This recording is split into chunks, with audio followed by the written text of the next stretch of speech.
Olá, eu sou o professor Rogério, né? Vamos começar aqui mais um vídeo sobre um tema bem importante, né, para o nosso dia a dia, para que a gente possa realmente conversar sobre o assunto com um pouco mais de clareza, conversar sobre o assunto respeitando os dados científicos, como esses dados científicos, eles muitas vezes são usados de uma forma politizada, né, e muitas vezes impedindo, né, que esses resultados que nós precisamos conversar, nós precisamos discutir, esses resultados eles cheguem a serem implementados, a serem materializados. Então, eu venho falando aqui sobre mudanças climáticas, eu venho falando aqui sobre questões ambientais. Como professor de geografia, isso faz parte, né, do conteúdo, faz parte de todo o processo, né, de nós conversarmos sobre o que nós estamos transformando no planeta e como é que as nossas ações elas estão afetando, né, todo esse ecossistema, todo esse dinamismo que o nosso planeta demorou milhões e milhões de anos para poder chegar. Então, uma das políticas mais debatidas, mais controvérsia, e essa política que vem sendo abandonada pelos líderes mundiais, principalmente pelos Estados Unidos, é o Acordo de Paris. Então, o intuito aqui é trabalhar o Acordo de Paris de uma forma científica, né? Então, trabalhar o Acordo de Paris, os seus avanços, limitações e desafios. Bem, então, para nós iniciarmos aqui a nossa conversa de hoje, então, hoje, né, nós precisamos falar sobre o Acordo de Paris. Nós vamos realizar uma conversa crítica, considerando um marco histórico na luta contra as mudanças climáticas. Assinado por quase todos os países do mundo, ele estabeleceu metas ambiciosas para limitar o aquecimento global e reduzir as emissões de gases do efeito estufa. Mas será que, 10 anos depois, esse acordo está cumprindo seu papel? Será que o compromisso assumido são suficientes para evitar o colapso climático?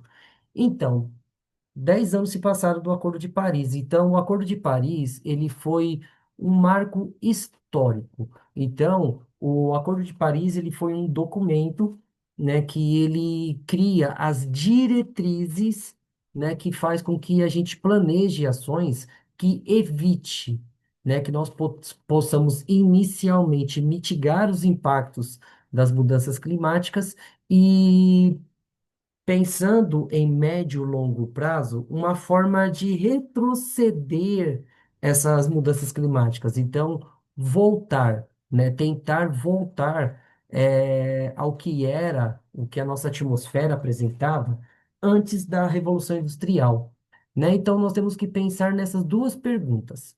Mas será que 10 anos depois, esses acordos estão sendo cumpridos e está cumprindo o seu papel? O que esse acordo, ele foi idealizado, ele foi debatido, ele foi votado. Ele está realmente cumprindo a sua função? Será que os compromissos assumidos são suficientes para evitar o colapso climático? Então, se nós pegarmos todos os compromissos assumidos pelo Acordo de Paris, ele realmente é suficiente para que o colapso climático ele não ocorra, né? Então, o intuito aqui desse vídeo é falar um pouco sobre isso, né? Por que que o Acordo de Paris ele é um mecanismo legislativo da ONU tão impressionante, um marco histórico. Então nós dizemos que é um divisor de água, né, de águas, e ao mesmo tempo ele tem muitos pontos que nós precisamos discutir e realmente olhar um pouquinho mais de carinho sobre esse acordo para que o seu compromisso ele seja realmente cumprido. Bem, então, nós vamos falar um pouquinho aqui do protocolo de Quioto, a COP21, e o Acordo de Paris, né? Então, o Acordo de Paris, firmado em 2015 durante a COP21, é frequentemente celebrado para o avanço histórico na governança climática Ele surgiu após décadas de negociações do Protocolo de Quioto e trouxe promessas ambiciosas. Primeiro, manter o aumento da temperatura em média global abaixo de 2 graus Celsius pré-revolução industrial, com o esforço para limitar a 1,5 graus Celsius antes da Revolução Industrial. A adesão quase universal dos países reforça sua relevância política, mas também levanta questionamentos sobre a sua eficácia prática. Diferentemente do acordo, né, do Protocolo de Quioto, o Acordo de Paris não impõe sanções para o descumprimento, baseando-se em compromissos voluntários e revisões periódicas. Essas características, embora tenham facilitado a adesão, pode comprometer sua capacidade de gerar mudanças concretas, especialmente diante de urgências climáticas e da disparidade entre metas e ações reais. Bem, então, o protocolo de Quioto, quando nós pensamos em metas, ele coloca mecanismos de sanções, né? Então, no caso, o país que ele não cumpre a sua meta, ele precisa sofrer algumas consequências. Porque pensa bem, nós estamos falando de medidas que são fundamentais para nós impedirmos o colapso climático, né? Então, durante décadas foram debatidos esses mecanismos que foram colocados no Protocolo de Quioto. Só que esses mecanismos, ele tem uma questão de adesão voluntária, né? Então, os países, eles podem ser incluídos ou não incluídos no protocolo, no Acordo de Paris. Tanto é que os Estados Unidos, na primeira versão do Acordo de Paris, ele faz parte desse documento. Depois, né, os Estados Unidos ele se retira desse acordo, né, por conta que ele se considera assim, ele considera que essas medidas elas vão prejudicar o seu desenvolvimento econômico. Então, dentro desse problema, então, você tem uma adesão muito grande porque você não tem ferramentas punitivas. As metas, elas são, de uma certa forma, voluntárias.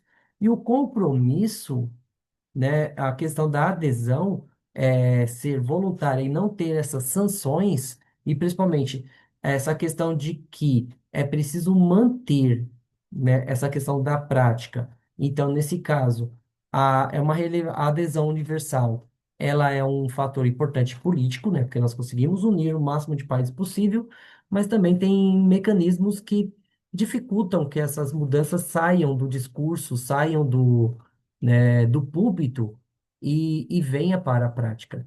Por quê? Porque nós temos um limitador, no caso, para que nós conseguimos ainda manter um estilo de vida muito, assim, a base da sobrevivência no planeta é de que nós tenhamos que manter o aquecimento global a 2 graus Celsius, né, pré-revolução industrial. E essa questão também nós temos que esforçar, realizar esforços para que nós possamos limitar a 1,5 graus esse aquecimento global. Então, como é que eu vou fazer isso se não há um mecanismo punitivo? A adesão, ela é voluntária, né? Então, os países que mais poluem o planeta, eles não estão incluídos dentro desse processo, eles não assumem a sua responsabilidade. E, principalmente, como é que nós podemos gerar mudanças concretas, né? E um ponto importante que nós estamos em plena COP30 as mudanças climáticas, elas estão em uma velocidade muito mais acelerada do que as ações que nós podemos fazer para atacar as suas causas.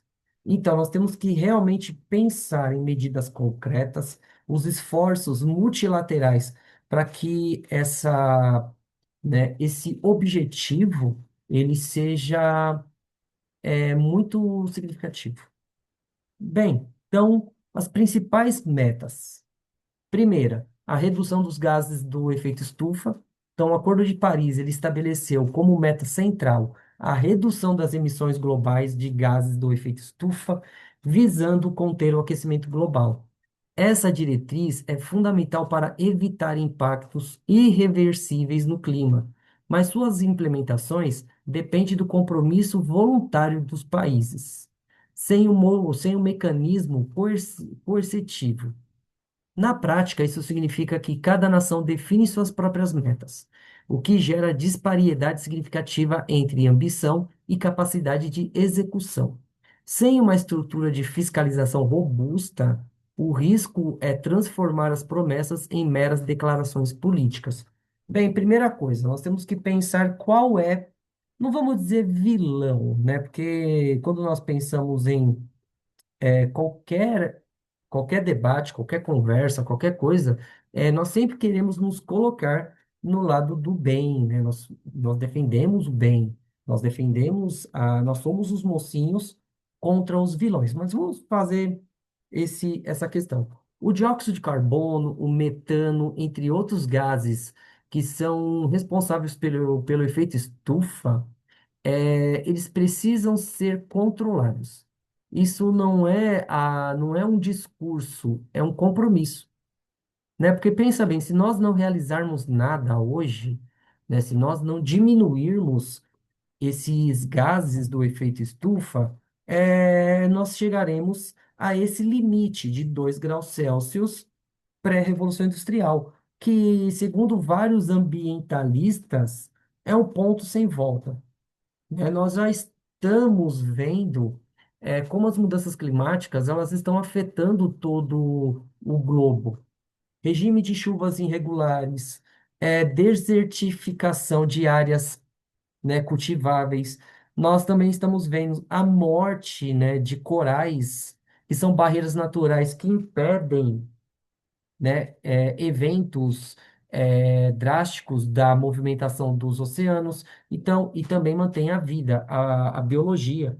A questão simples, eu vou criar as minhas metas. Eu tenho várias metas, né? Eu tenho meta de fazer academia, eu tenho meta de estudar mais, eu tenho meta de trabalhar menos, mas será que eu consigo atingir essas metas? Né? Eu tenho a meta aqui de que esse canal ele cresça mais, né? Mas isso não depende só de mim. Então, eu tenho metas, mas será que como é que essas metas elas vão ser cumpridas? Como é que eu vou chegar para um país extremamente poderoso como os Estados Unidos e dizer, ó, você precisa melhorar essas suas metas, você precisa ser mais ambicioso. Se eu não tenho um mecanismo de cobrança, e ainda mais que os Estados Unidos, durante o governo do Donald Trump, ele deixou o Acordo de Paris, né? Então, como fazer isso? Se a adesão ela é voluntária e o aquecimento global ele já é uma realidade, né? Então, como é que nós podemos realmente fazer com que esse mecanismo ele deixe de ser, né? Nós precisamos pensar nisso. É um mecanismo que nós temos hoje, né? Nós podemos dizer, ele é o melhor? Não, mas é o que nós temos hoje.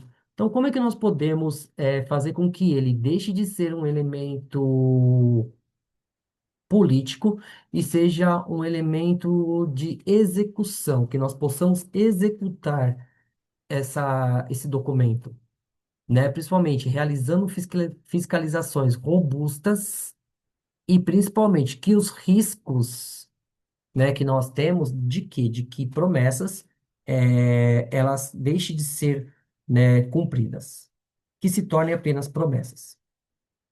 Bem, segundo compromisso, segundo ponto.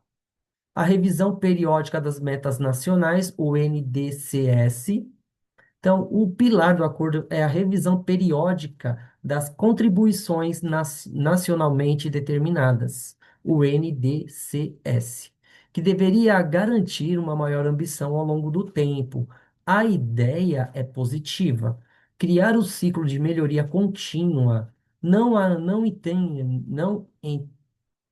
não entanto a ausência de penalidade para quem se cumpre ou não atualiza suas metas enfraquece esse mecanismo. Em muitos casos, os países apresentam planos pouco transparentes, baseados em projeções otimistas, sem detalhar como alcançará os seus objetivos. Isso levanta dúvidas sobre a efetividade real do processo. Bem, então vamos lá.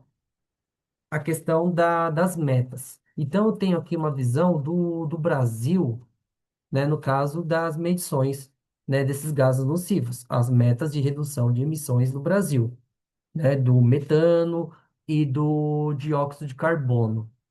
Então, nós estamos vendo que o Brasil, ele tem um compromisso, né? Então, a segunda comunicação nacional, a terceira comunicação nacional e a quarta comunicação nacional. O Brasil, ele tem uma meta de você reduzir as suas emissões. No caso, né? Aí nós estamos falando em toneladas de dióxido de carbono, né? Entre 2015, 2020 e 2022. Então, em 2020, o Brasil tinha uma emissão de 2.133 toneladas por dia de, né, de dióxido de carbono. A meta era que esses gases eles fossem diminuídos a 1.208, né? Então, com o passar do tempo, por conta do crescimento econômico, o Brasil em 2005, 2020, ele teria, né, ele emitiu 2.837 toneladas por dia.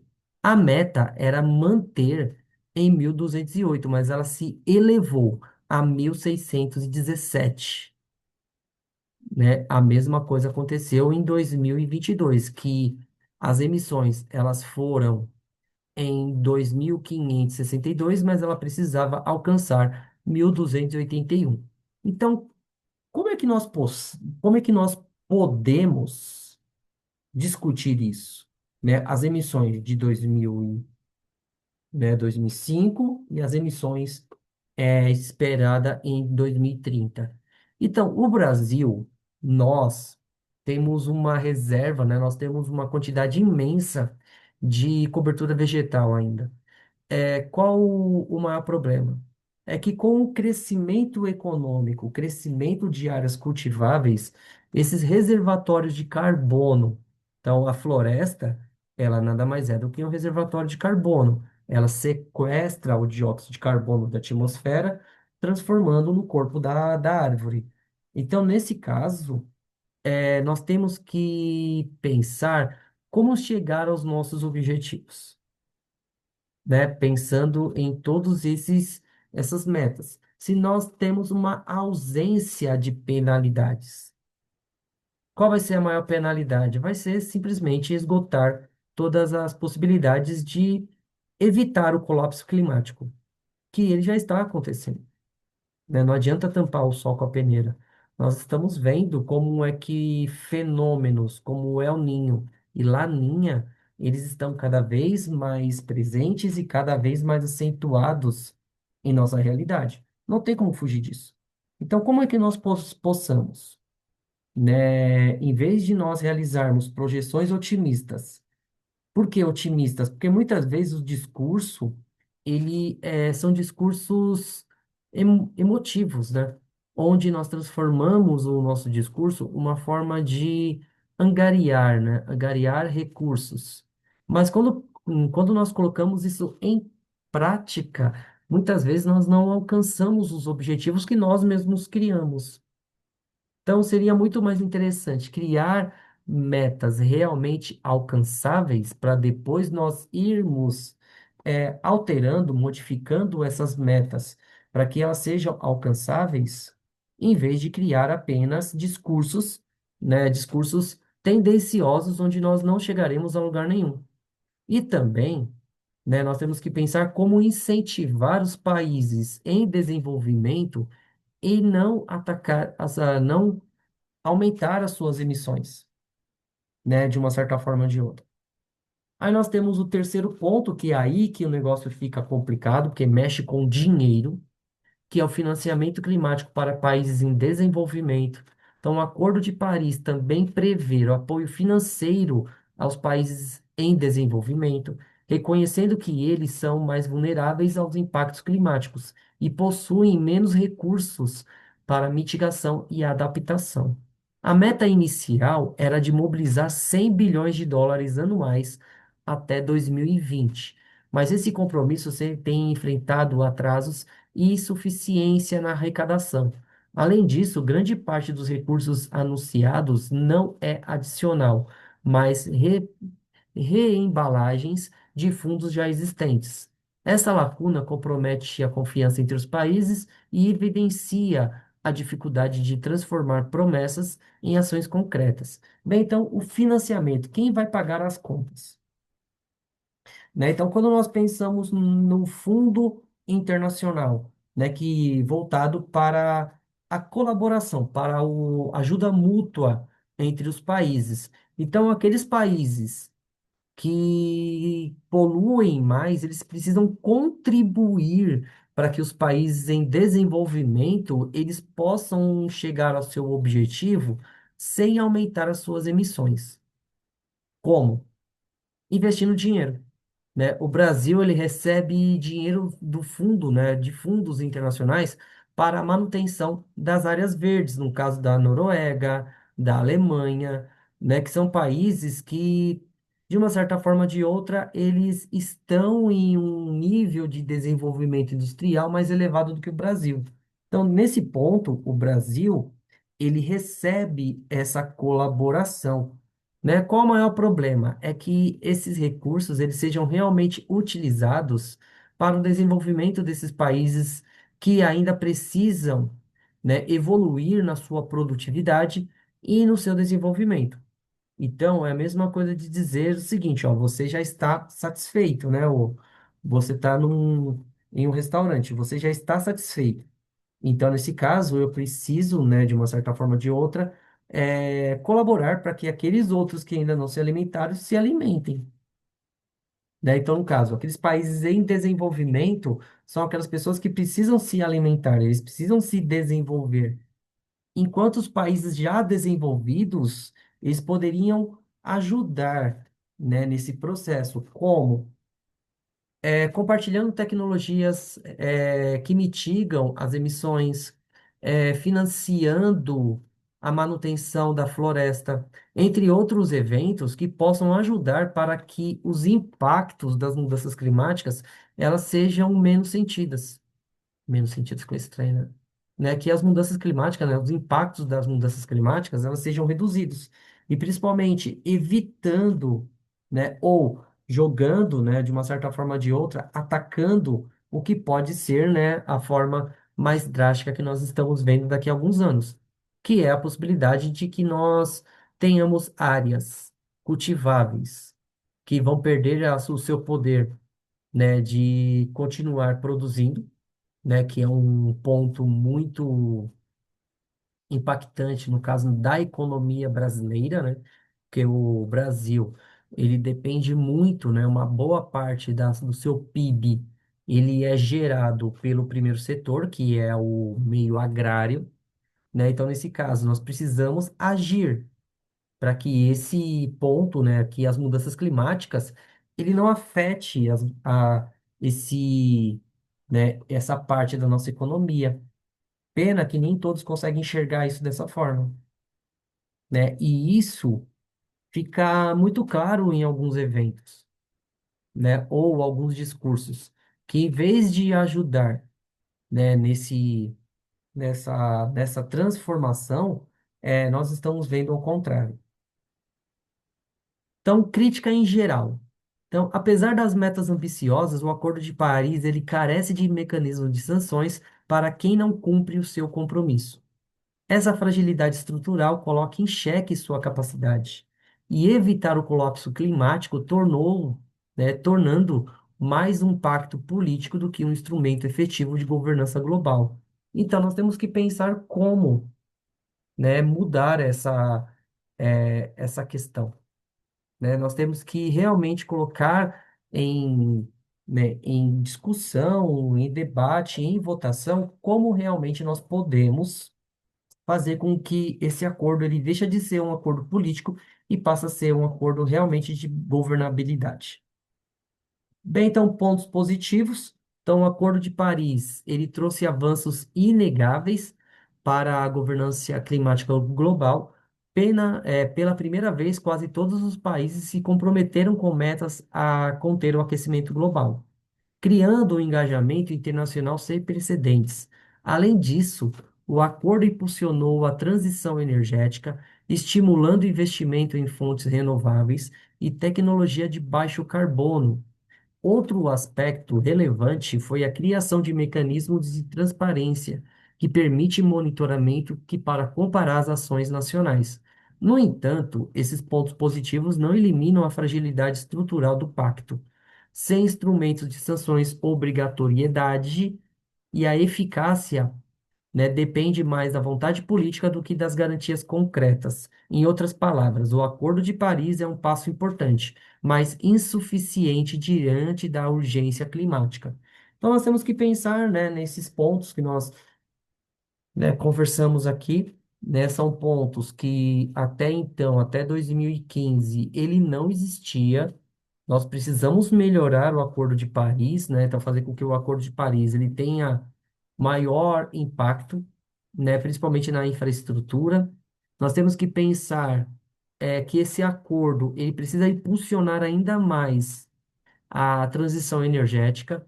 Então, a transição energética não é algo, né, assim, como eu posso dizer, uma forma de buscar tecnologia visando luxo, mas sim uma emergência.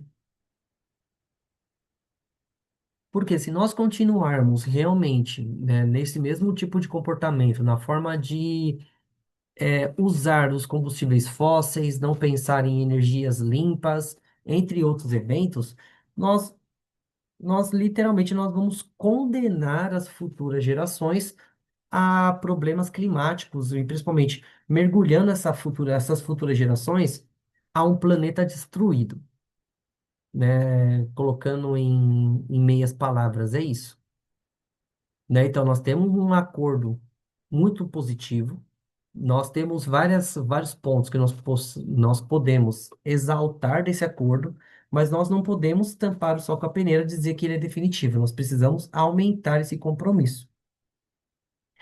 Investimento em energias renováveis, ele é urgente, porque as nossas ações, elas são em uma velocidade muito menor do que as mudanças climáticas elas estão se apresentando. E o Acordo de Paris, que no início ele era, né, um documento muito expressivo, ele vem perdendo seu poder, né, principalmente dentro desse contexto da geopolítica que nós temos nos dias de hoje. Então, as limitações em crítica. Apesar das suas relevâncias políticas, o acordo representa limitações estruturais que comprometem suas eficâcias, a sua eficácia. No caso, as metas são voluntárias, não vinculantes, o que significa que os países podem descumpri-las sem sofrer qualquer consequência. As ausências de mecanismos coercitivos transforma o pacto em um compromisso mais simbólico do que obrigatório. Além disso, persiste uma desigualdade profunda entre países ricos e pobres. Enquanto os primeiros têm recursos para investir em tecnologias limpas e mais vulneráveis à dependência do financiamento, que frequentemente não se concretiza. Para agravar a projeções atuais, o IPCC, indicam que, mesmo com o Acordo de Paris, o mundo caminha para o aquecimento superior a 2 graus Celsius pré-revolução industrial. Esse cenário ameaça ecossistemas, economias e sociedades. Diante disso, surge uma pergunta inevitável: estamos diante de um acordo efetivo ou apenas um marco diplomático? Então, dentro de todo esse debate, né, dentro de toda essa conversa, dentro de todos os interesses envolvidos dentro desse processo, o Acordo de Paris, por si próprio, ele não é uma ferramenta que soluciona todos os problemas. Ele dá um direcionamento, mas ele precisa ser melhor trabalhado. Os países, eles precisam entender o seu papel dentro desse processo. Então, os países, eles precisam aceitar que se não for feito nada, né, esse cenário, ele é irreversível. Então, para os desafios atuais, eles são a implementação do Acordo de Paris, são complexos e multifacetários. Há uma pressão crescente de países que aumentem a ambição de suas metas. Já os compromissos atuais não são suficientes para evitar o aquecimento perigoso. No entanto, os conflitos geopolíticos, interesses econômicos, como a dependência de combustíveis fósseis e disputas comerciais, dificultam os avanços concretos. A pandemia e as crises energéticas recentes também desviaram os recursos e prioridades, levando alguns governos a flexibilizar políticas ambientais em nome de recuperação econômica. Esses fatores revelam que, embora o acordo seja um marco diplomático, sua efetividade depende de uma governança global capaz de superar barreiras políticas e econômicas. Então, o Acordo de Paris ele estava caminhando com uma certa, né, com um certo sucesso, até que em 2020, né, nós nos deparamos com a pandemia, né, a pandemia de Covid-19 dentro também um pouco, né, durante esse processo, nós tivemos a invasão da Ucrânia pela Rússia, né? Então, no caso, nós temos um problema substancial na Europa, porque a maior parte dos países europeus, eles dependem do combustível fóssil que ele é usado para o aquecimento no inverno, para que se produza energia para a sua economia, ela continue funcionando.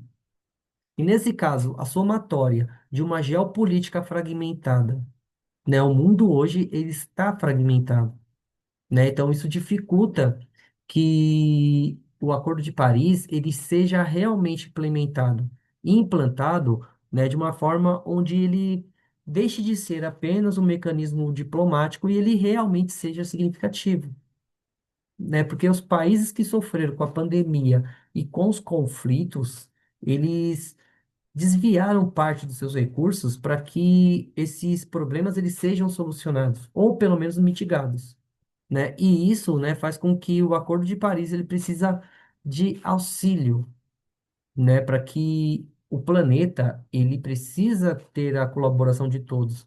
Mas como se chegar a isso se os interesses econômicos são além, né, dos compromissos ambientais? Então, para nós concluirmos aqui a nossa reflexão, então o Acordo de Paris ele representa um passo importante na luta nas mudanças climáticas, mas permanece insuficiente, né, em ações concretas e mecanismos que garantam o compromisso das metas. A distância entre compromissos e resultados evidencia a boa vontade política por si só. Não basta para evitar um colapso climático.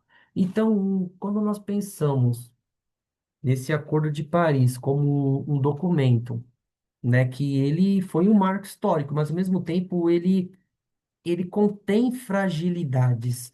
O maior problema que né, aí eu já vou colocar aquilo que eu vejo de uma forma em geral, né, eu acompanhei boa parte, né, desse debate sobre a preservação, de uma certa forma, mudar, né, o nosso comportamento. Então, desde a década de 80, da década de 90, que eu venho acompanhando, né, todo esse discurso. Então, desde a Eco 92, o medo do planeta sobre a camada de ozônio. Então, tudo isso mostra que o mundo ele precisa modificar a forma como nós tratamos, né, o nosso planeta, né, o ecossistema. A natureza, ela pode criar mecanismos para se defender, né? Porque vamos lá, o aquecimento global, ele vai alterar as dinâmicas atmosféricas e oceânicas, alterando o clima. Se nós temos uma alteração climática, quem vai sofrer mais? Como eu sempre coloco quando eu vou discutir isso em sala de aula, né? A minha geração é uma geração que nós estamos no processo de declínio, né? Nós já atingimos o nosso ápice e nós estamos em um processo de declínio fisicamente, né? E nós temos que pensar Qual vai ser a herança que nós vamos deixar para as futuras gerações, para os nossos filhos, para os nossos netos? Como nós seremos lembrados daqui a 30, 40, 50 anos?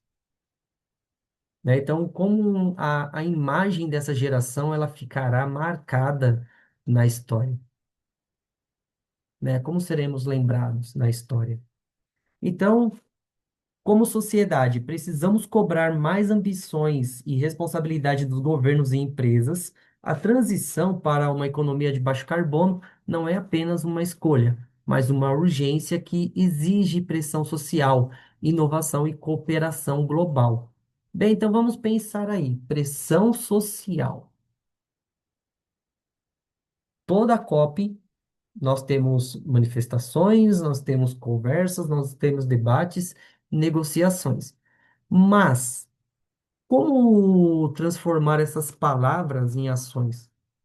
Como nós podemos realmente sair, né, de discursos e partir para ações concretas, né? Será que, além das negociações, nós temos que pensar como realmente nós possamos afetar essa engrenagem que compromete o futuro, né? A nossa forma de consumo, né? A sociedade mundial hoje ela é baseada numa sociedade de consumo. Então, como diminuir esse consumo? Ou como esse consumo ele pode ser realmente responsável, né? Então, como nós podemos pressionar as empresas para que a, a produção de baixo carbono ela deixe de ser um discurso e faça como meta, né? Então, como nós podemos realmente conversar sobre esse assunto e esse assunto ele deixe de ser apenas um conteúdo escolar, ele passa a ser parte do nosso cotidiano,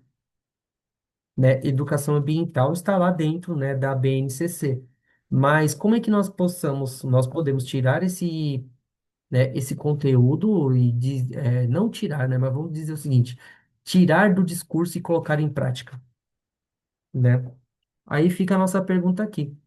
Você acredita que conseguiremos manter o aquecimento abaixo de 1,5 graus Celsius, né?